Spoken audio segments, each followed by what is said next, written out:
আপনার নাম কি? মোহাম্মদ হাবিব। বাড়ি কই? এই চা বেচা ছাড়া আর কিছু করেন?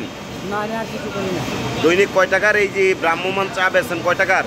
প্রতিদিন মনে হবেন যে 400 টাকা 500 টাকা ইনকাম হয়। প্রতিদিন 400-500 টাকা ইনকাম হয়। এতে কি আপনার সংসার চলে? মানে পুরো রকমের আমি চালাইতে পারি। আপনার সংসারে কয় ছেলে কয় মেয়ে? 3 মেয়ে 1 ছেলে।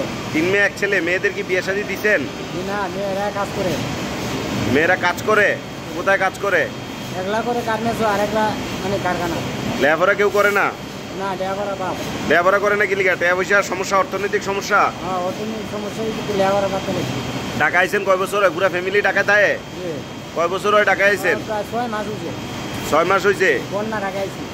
এই ব্রাহ্মমান চা বেচেন কয় বছর ধরে? এই চা বেচেন কয় বছর ধরে? 6 মাস ধরে, 6 মাস। 6 মাস। তার আগে কি করছেন? তার আগে বাড়িতে মানে কৃষি কাজ করছি। অনেক কৃষি কাজ ছাইড়ে দিলেন কি লিগা? বন্যায় কি সমস্যা হয়েছে আপনার? বন্যা সমস্যা বলতে মানে যা ফসল তেমন কিছু হয় না, বন্যা হয়ে যায়। মানে অনেক ট্রেন এখানে চলছে। ওই কারণে আইয়া ঢাকা শহর আইসা অনেক সবাই মিলে কাজ করেন।